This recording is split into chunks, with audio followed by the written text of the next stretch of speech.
Hi, I'm Dan Raywood at Infosecurity Magazine here at Infosecurity Europe with Dave Lewis and Martin Mckeay from Akamai. Guys, welcome to the show. We want to talk today about DDoS attacks. Dave, let's start with you. Sure. 100 gigabits per second DDoS attacks are now the norm according to your new State of the Internet report.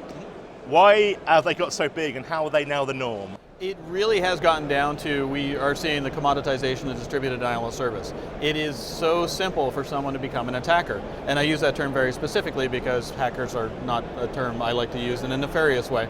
The attackers can, for a little bit of Bitcoin, for less than a cup of coffee a day, can launch an attack against a site using various cloud platforms that are available to them. But let's be honest here. We saw 19 attacks that were over 100 gigabits. It's not really the new norm, it's becoming much more common, but the normal attack is somewhere between 2 and 7 gigabits with a whole bunch happening in the 7 to 10 gigabit range. Still, those numbers are things that most organizations don't have the bandwidth to protect themselves against. They don't have the technology on site that they can actually protect themselves against. And if that's becoming the norm, Dave, what are the main ways that companies can actually defend against an attack of that size? Because that's pretty crippling, isn't it? It is, and oddly enough, I do know a company that can help. It really is a case now that the new norm is you have to protect yourselves, and there are too many websites that are available online that just do not have any sort of protection in place. They can't scale to meet the growing attacks. I mean, is it stuff like firewalls, intrusion protection? Oh, is it? No. Yeah, things like it's melted, right? Well, yeah, they melt because appliances don't scale. They really have to look at a cloud implementation for their security services. Now, mentioning cloud there, is the future of security cloud delivered? You know, Akamai is the cloud, maybe. Is that where it's coming from? In a lot of ways, we are the cloud. I mean, you're talking about 200 and almost 50,000 servers around the globe that are managing our protection, managing our services, and delivering the traffic. But beyond just us, I think you're right. I think security is going to have to go to the cloud. The tools that attackers are using are scaling wonderfully. Defenses at your data center don't scale worth much.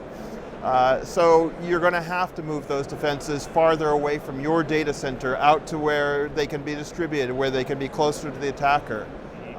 And that's what folks like us do. And we see managed service providers offering what we call scrubbing centers. I mean, is that one way of defense, or is that enough? Some companies are making centrifuges, some companies are making teddy bears.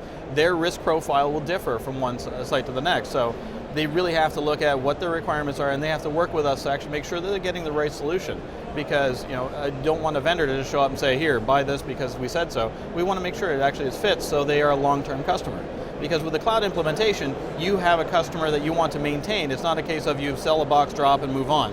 You really have to actually make sure that that relationship endures. If you're expecting a really big attack, some of these 200, 300 gig attacks, which are unluckily becoming more common, they're happening every quarter, you're going to have to be using a cloud service, not just a scrubbing center. They work, but to really deal with the big attacks, it's got to be in the cloud.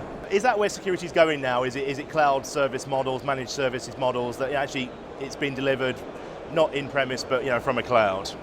It really has actually become that way because it makes the barrier to entry for companies far lower. They are able to actually do things where they can compete with larger customers that historically it wasn't available to them unless they had a huge cash outlay. Yeah. And now with those services that they're using for databases, for delivering their websites, they also need to actually avail themselves of those security protections as well. Thank you very much for your time, Dave and Martin. Sure, mate. And have a good show. Thank you.